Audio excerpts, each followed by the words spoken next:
Julie, stand up. I know you have been here before, but Julie is the president of the Treasure Coast. Yep. And I know it's Treasure Coast Woodturners. They Port meet St. Lucie. Yes.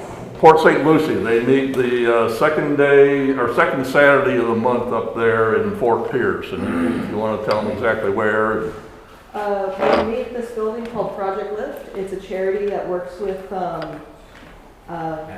at-risk youth, and it teaches them how to do hands-on trades. They can wash it out. It's especially helpful for kids This who one, maybe wait, like this one. Okay. don't like the school, or like maybe they struggle in school a little bit, giving them something kind of physical to do, and you know, they have like HVAC and carpentry and all sorts of stuff. So we kind of segued right and nicely into there and setting up a mentoring program for the kids and stuff.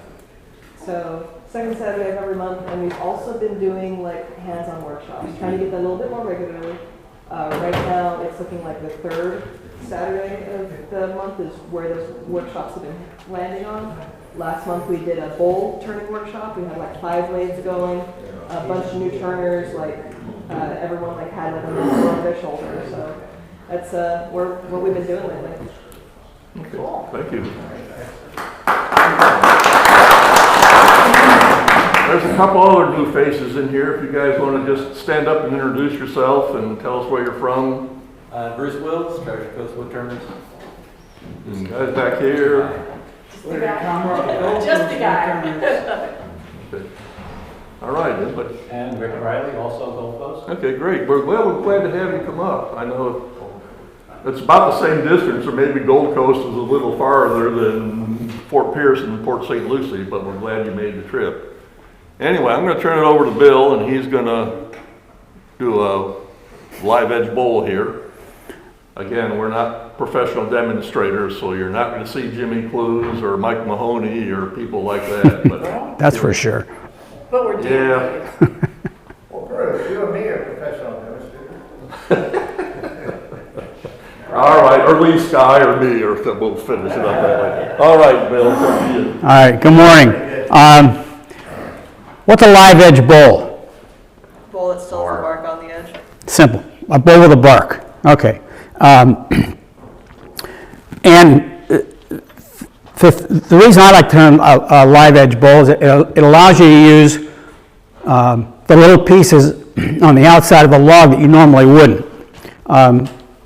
You can take this log, and we're always trying to avoid the pith, because that's what might happen in a pith.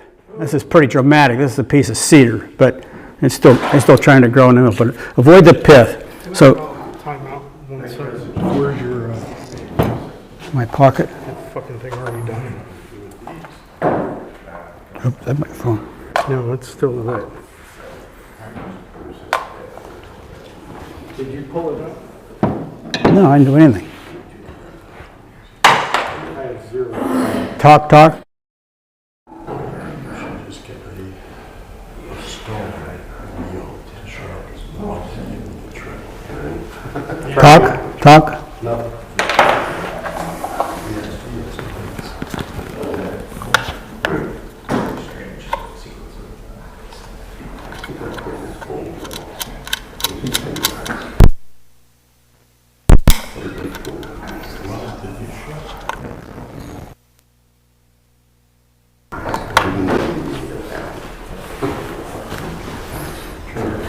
Talk.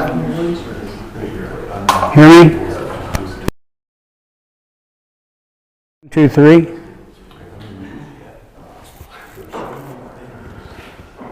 Okay, we're good. Back? Yep. Okay. So if you take your log and you avoid the pith, and you have a piece about this size, you have space for a decent sized bowl, maybe a plate or something like that. But then you have the outside, and you can get, even if it's smaller than this, you have enough to make something. So, paperclip bowls. It's not big enough for M&Ms. That's my standard. But still good enough for paper clips. The mini So it allows you to use a decent piece of wood.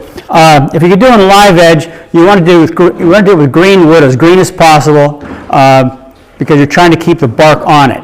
And before you start, after you get your blank made, if you go around it with a bead of CA glue, it'll help hold it on.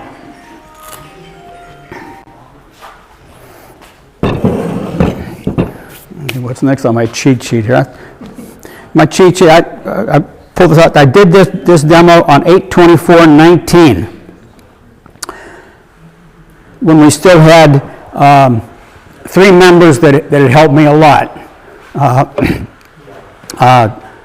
Tim Rowe, Bill Jones, and of course Brian.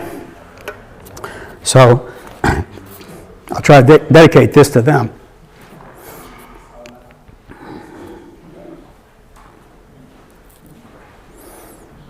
Okay, blank preparation. After splitting a log, use a circle template, whatever you're going to use to get your bowl blank.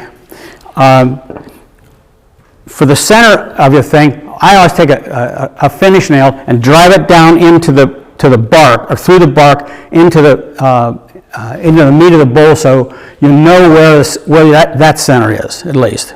And then take an inch or inch and a quarter Forstner bit, drill down through the bark until you hit solid wood, so that you can mount a spur drive. I like a 2-prong spur drive.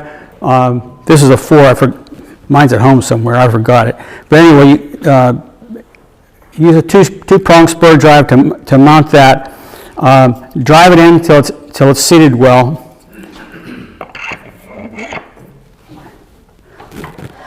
And then just bring the tailstock up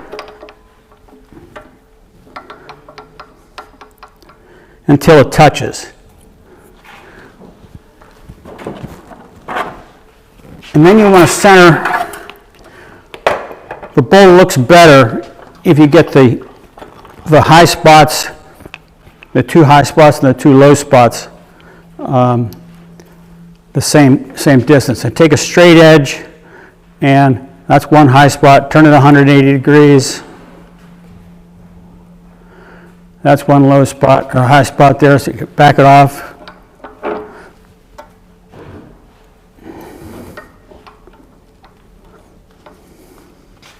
And when you're using a 2-prong spur drive, you want to mount it so that your spurs are with the grain, splitting the grain. It'll hold better that way. There. Yeah, let's go a little bit more this way.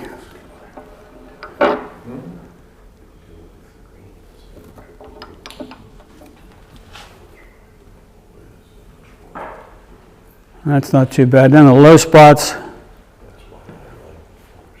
There.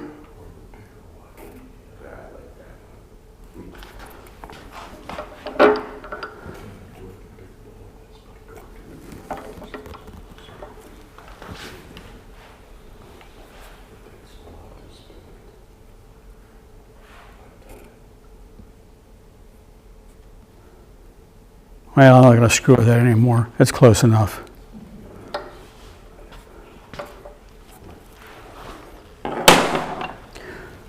And we're always wearing face protection, but when you're doing a live edge bowl with bark on, make sure you're wearing a full face shield, because you never know when a chunk's going to blow off.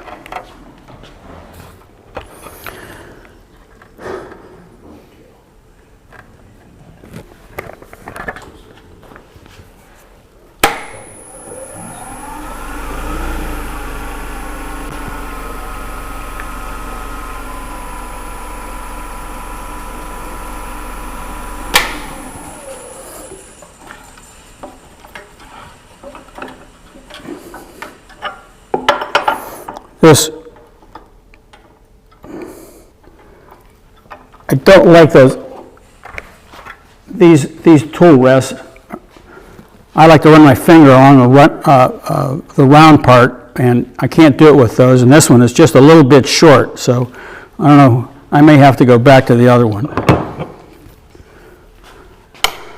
So the first thing I'm going to do is true the bottom of the bowl. Oh, the blank?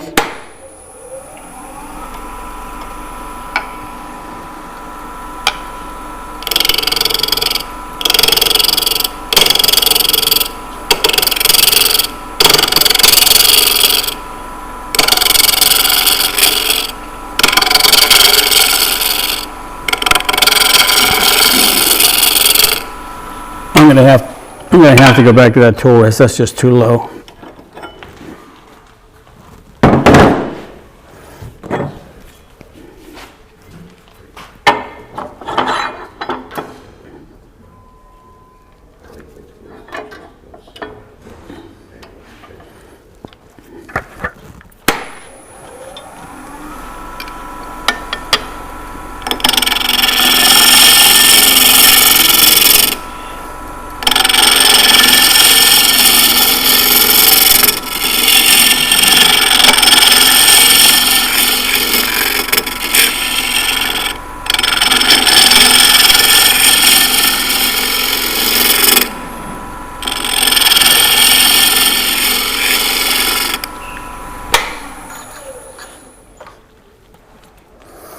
It's got a ways to go yet.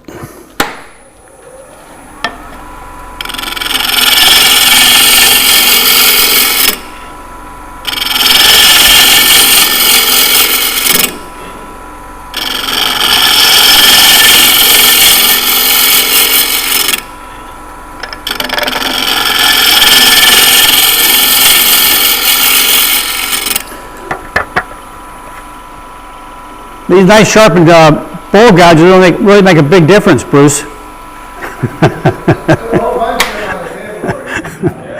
Sharpening is one of my Call up, Bill, come up to my shop and practice. sharpening is one of my least best skills. And I was up there a couple weeks ago getting some gouges of Brian's for my great nephew, and took my bowl gouges up and Bruce sharpened them, and boy, they're nice now. I guess a better question is why haven't you turned it 2.5 weeks? What's that? Why haven't you turned it 2.5 weeks? Because I didn't want to dull the gouges.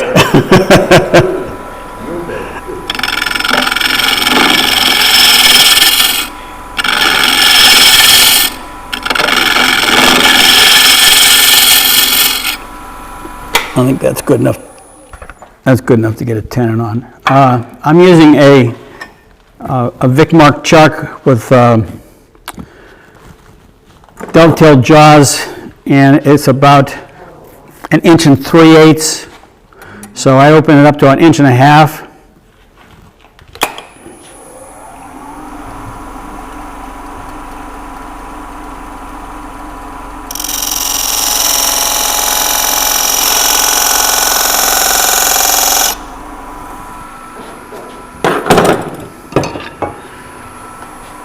I know they talk about using a spindle gouge to do that, to make the tenon.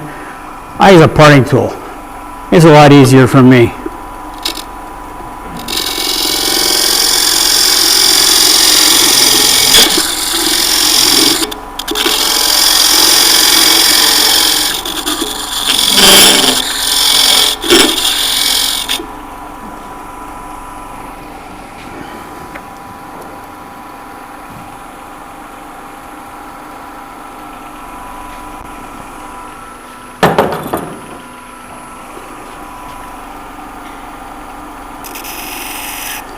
And I went out with my wife last night and had to Bud's and drank a Coke and couldn't sleep. So I came back out and turned on Jimmy Clue's woodworking things, or turning things, and Jimmy was here twice years ago, and I really, really liked him. The thing I like the most about Jimmy is he said it doesn't matter what tool you use, you can get to the results that you want, that's fine.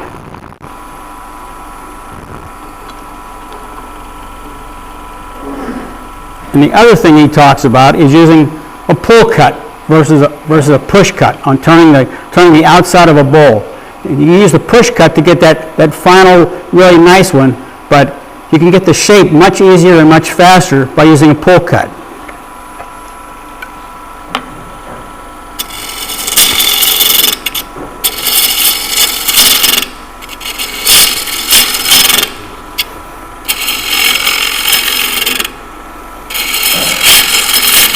I probably should have trued up the outside of that thing too.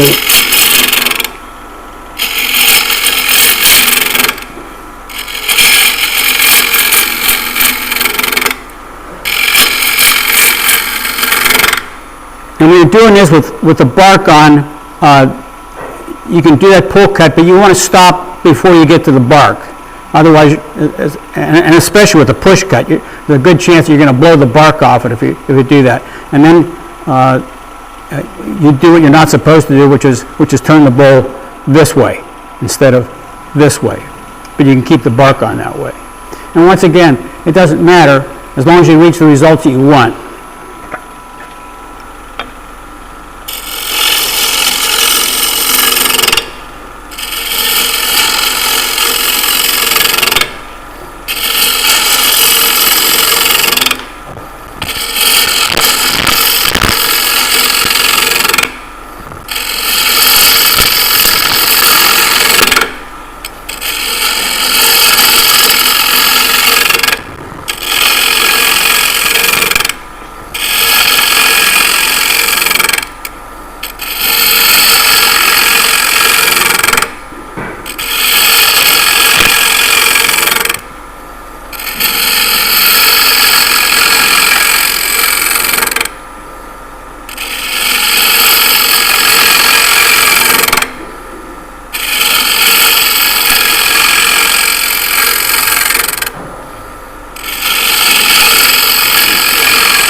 And turning this way also allows you to see the shape of the bowl easier than doing everything as a push cut.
Just a little bit more there.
Well, the shape of that's not too bad. Now, if I were at home, at this point, I would stop and sand it. We don't sand here, so.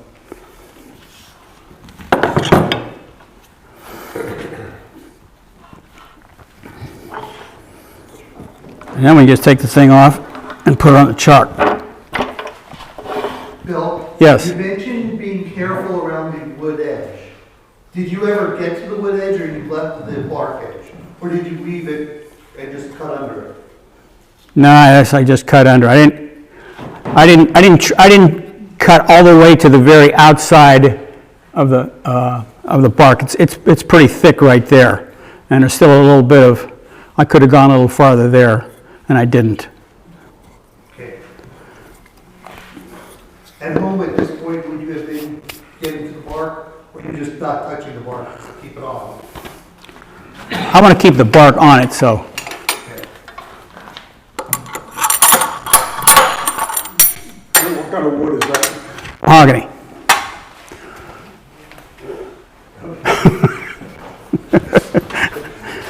That way we won't forget. Thank you, you saved me.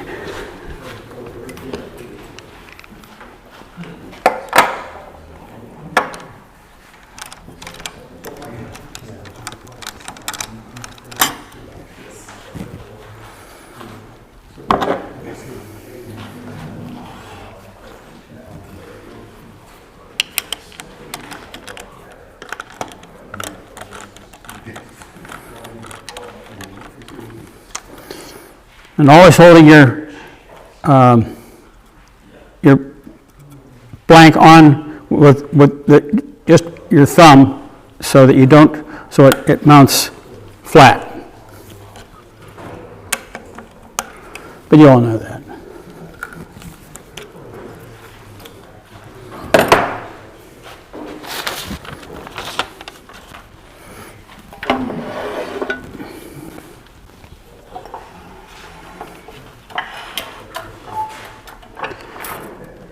And there are different schools of thought on turning these, whether to make your first cut at the very outside to establish that point, or to work from the middle. I like to work from the middle.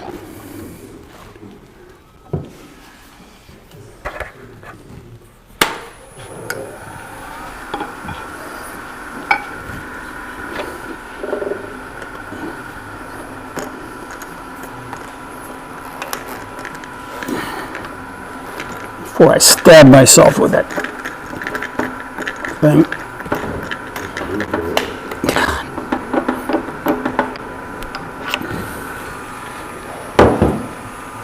Okay, thanks, Angel.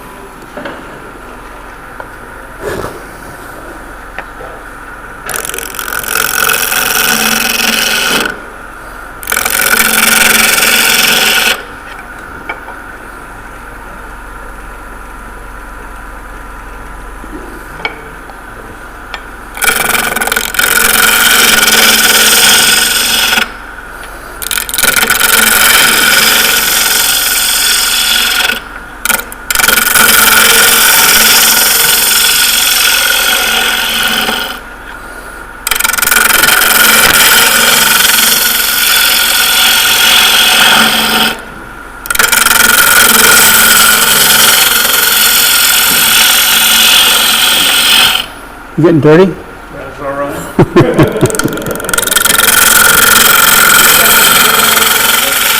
I'm used to it. Just like me and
go a little bit thinner. What size gouge is that?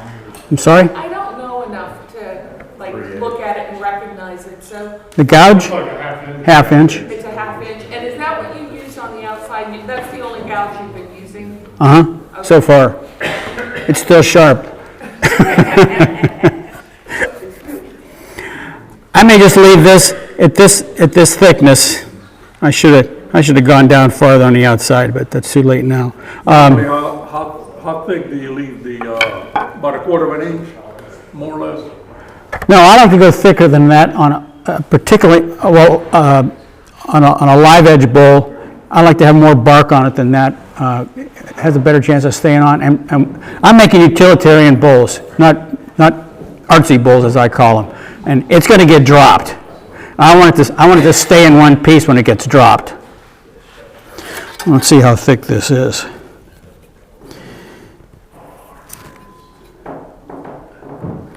Yeah, that's pretty thick. If you ever seen, these are a really neat set of bowl calipers because they're graduated. So you don't just have to space it, you have to figure out what it is. You can actually look at it and read it in 1/16 of an inch, how thick the thing is and how much it's changing. And I got it online someplace years ago, but I really like those.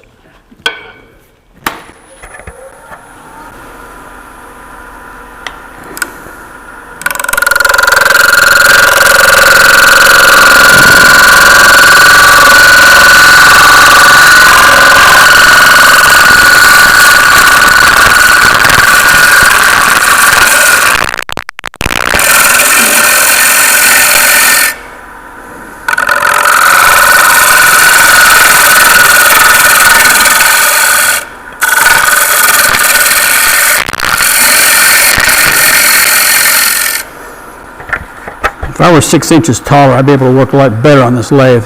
If I was 6 inches taller, I'd be able to do a lot of things a lot better.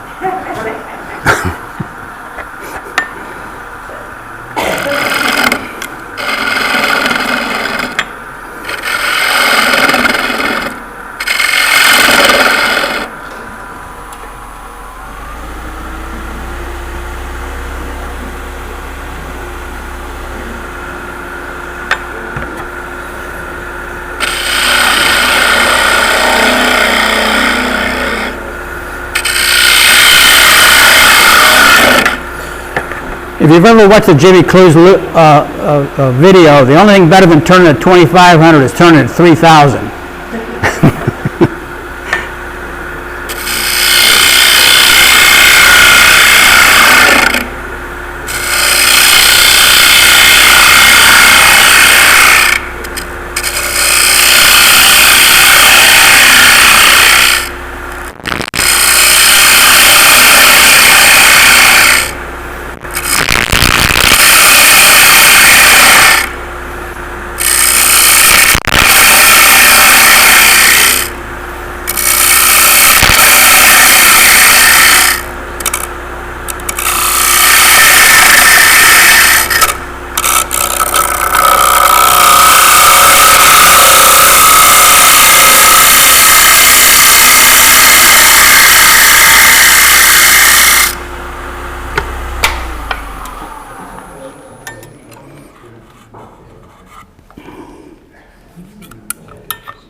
That's about a fat quarter, so that's good enough.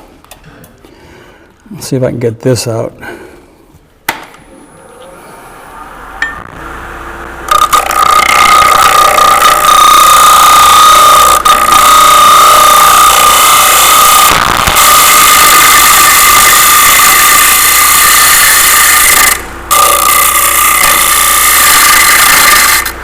It's starting to talk, so I don't dare go any deeper.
That sounded thin. Because it is thin.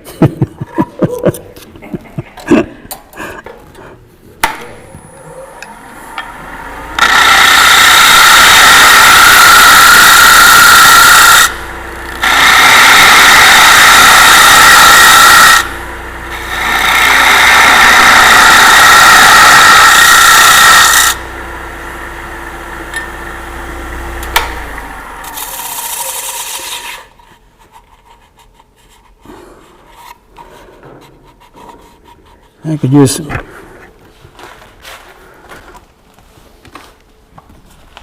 don't know if that's going to chatter too much for to use a negative rake scraper or not.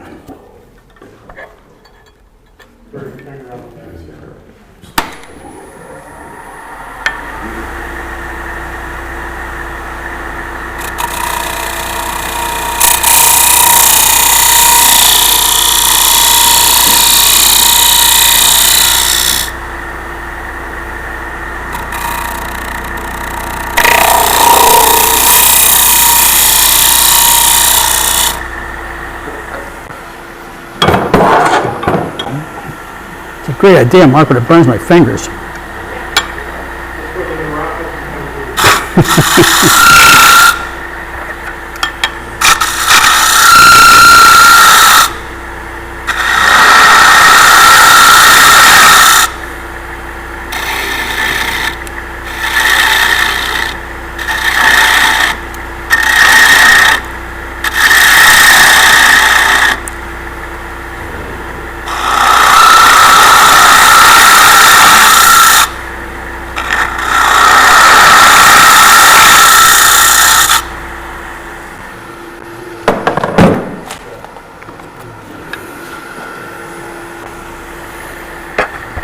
This gouge that years ago Tim Rowe sharpened for me as to be a bottom bowl gouge. I don't know what the angle on it is, but it works much better at the bottom of the bowl than I can do with a regular bowl gouge.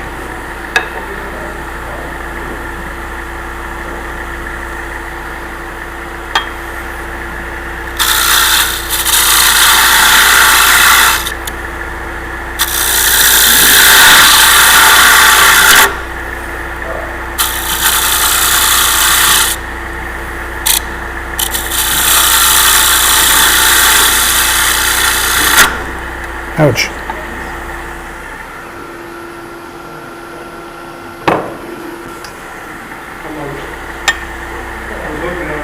Oh, yeah.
I still have some room down there.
and it's not the best. But the other thing Jimmy Cruz says about it doesn't matter what tool you use, I take that to mean sandpaper as well. Some guys can start with 150. 80 is my friend. 3 grit. I start with 3 grit. I was going through Brian's stuff. Brian must have had 5,000 pieces of sanding disc, and I found a package of 60. I took that. I'm going to quit now and try to. If I were at home, I have a vacuum chuck, but I can't make a jam chuck to save my life. Tim Rowe showed me how to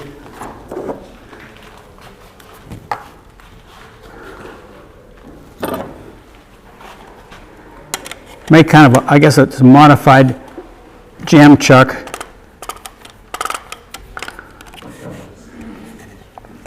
Using a PVC fitting, and put some tape around it to protect the edge.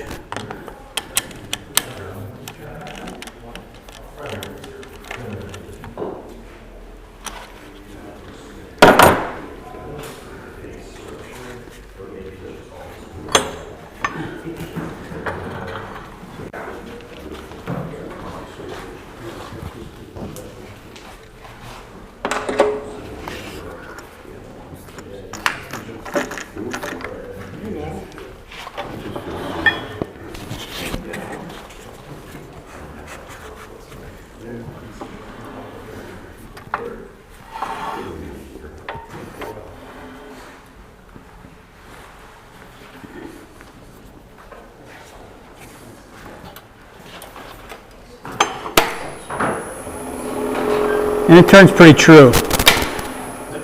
And I'm going to stop there because this needs a lot of sanding, but at this point, by leaving the foot on it, we can turn it on, put it in the chuck, sand the inside of it, turn it around, sand the outside of it, put some varnish on it, and be done with it, and put M&Ms in it.